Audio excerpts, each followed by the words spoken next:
yaitu bertumbuh dan berbuah dalam Kristus. Bertumbuh dan berbuah dalam Kristus.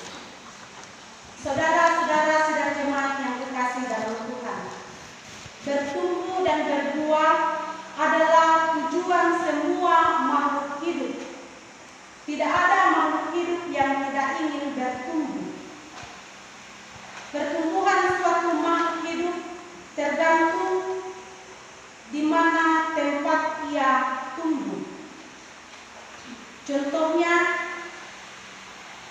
ketika kita melihat orang yang menanam padi di ladang atau tomang bubuk tidak mungkin memilih-milih tempat yang subur untuk ditanami, tetapi mereka menanami semua ladangnya yang sudah siap untuk ditanami. Kemudian pertumbuhan bibit tersebut tergantung tempat benihnya jatuh. Jika benih itu jatuh di tanah yang subur, maka padi tersebut akan subur. Dan jika benih itu jatuh di tanah yang tandus, pertumbuhannya juga pasti tidak akan terlalu subur. Nah, saudara-saudara sidang jemaat yang dikasihi dalam Tuhan, dalam pembacaan kita pada saat ini, Tuhan Yesus mengilustrasikan atau mencontohkan pengajaran hal kerajaan surga seperti seorang penabur. Tempat Tuhan Yesus menyatakan firman Tuhan ini di pantai Danau Galilea, dan karena banyaknya orang yang ingin mendengarkan firman Tuhan itu, sehingga Tuhan Yesus naik ke perahu dan orang banyak yang mendengarkan berdiri di pantai. Yesus mengajarkan hal kerajaan surga seperti seorang penabur. Saat menabur, sebagian benihnya jatuh di pinggir jalan, sebagian jatuh di tanah yang berbatu, sebagian jatuh di semak duri, dan sebagian jatuh di tanah yang baik.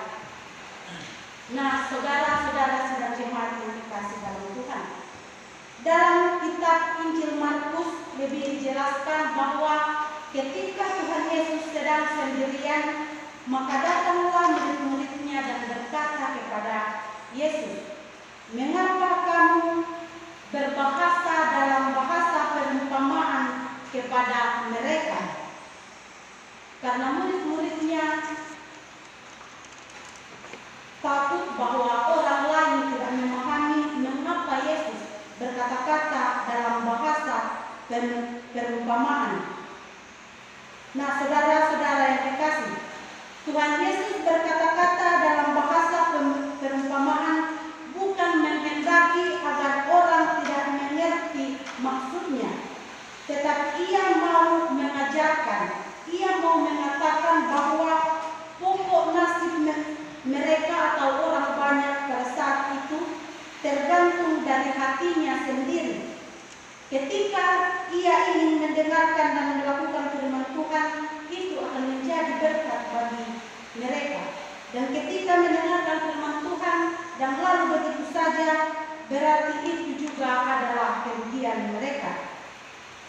Dalam ayat 16 dan 17 pembacaan kita dikatakan bahwa tidak semua orang berkesempatan melihat dan mendengarkan firman Tuhan. Untuk itu berbahagialah kita yang diberi kesempatan untuk mendengarkan dan melakukan firman Tuhan. Karena Tuhan Yesus mengatakan, siapa yang bertelinga hendaklah ia mendengar. Nah, saudara-saudara yang dikasihi, setelah itu Yesus pun memberi arti dari setiap perumpamaan yang ia berikan kepada orang banyak. Benih yang jatuh di pinggir jalan, lalu datanglah burung memakannya sampai habis. Artinya, mendengarkan firman Tuhan tetapi tidak mau memahaminya, kemudian datanglah si jahat merampasnya sampai habis. Nah, saudara-saudara yang dikasihi, dalam mendengarkan firman Tuhan, seringkali orang mau percaya atau orang mau memahami firman Tuhan,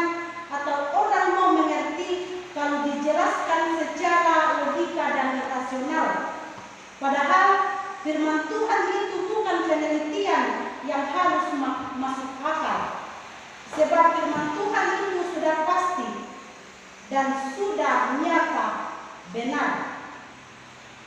Mendengarkan firman Tuhan itu bukan mengandalkan otak, tetapi mengandalkan hati kita. Untuk itu ketika kita mendengarkan firman Tuhan, iman mendahului pengertian, bukan sebaliknya. Pengertian mendahului iman kita. Karena firman itu tidak harus dijelaskan sebagaimana profesor menjelaskan pengertian, karena firman itu sudah pasti benar adanya. Kemudian benih yang jatuh di tanah yang berbatu, tanahnya tipis, maka benih itu pun segera tumbuh, tetapi sesudah matahari terbit, layu ia dan menjadi kering karena tidak berakar. Maka perumpamaan ini maknanya adalah menerima firman Tuhan dengan gembira, tetapi pada saat penindasan dan penganiayaan datang, ia menjadi murtad. Saudara-saudara, murtad di sini artinya tidak lagi percaya kepada Yesus Kristus.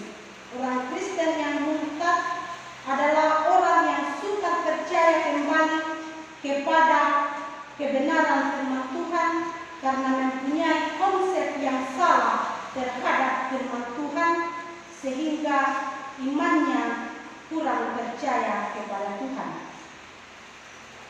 Imannya bukan iman yang sejati, tetapi iman yang sangat tipis.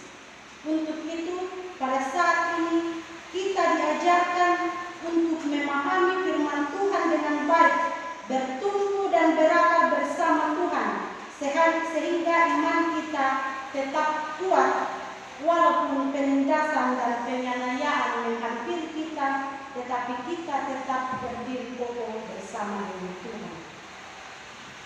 Kemudian benih yang jatuh di semak belum, maka makin besarlah semak itu dan menghimpit sampai mati.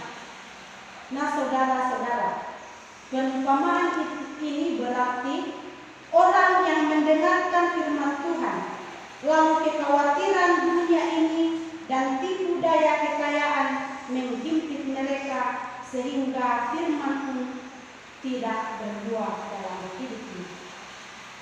Saudara-saudara yang dikasihi, banyak orang di dunia ini yang mau firman Tuhan tetapi juga mau keinginan duniawi.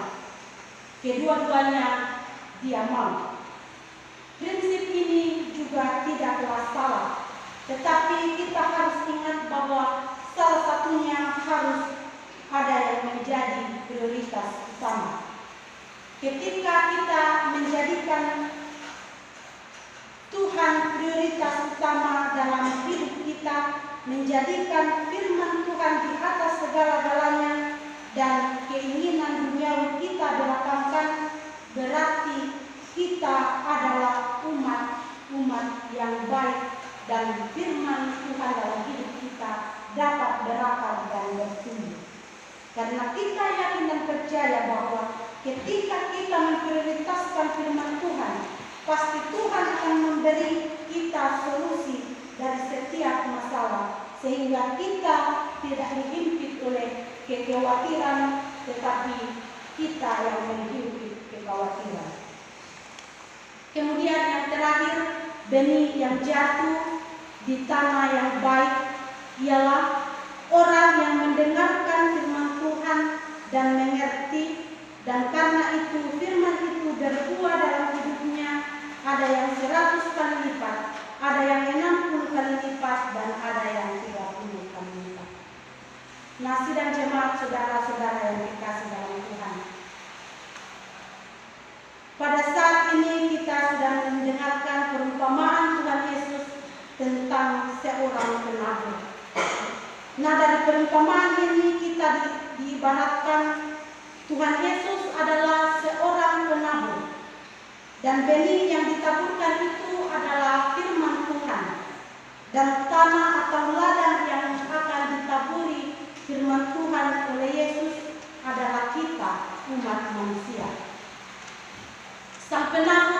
Tuhan Yesus sudah menaburkan firman Tuhan ke seluruh ladangnya atau kepada semua manusia tanpa memilih-milih tanah atau tanpa memilih-milih orang yang hendak ditaburi firman Tuhan.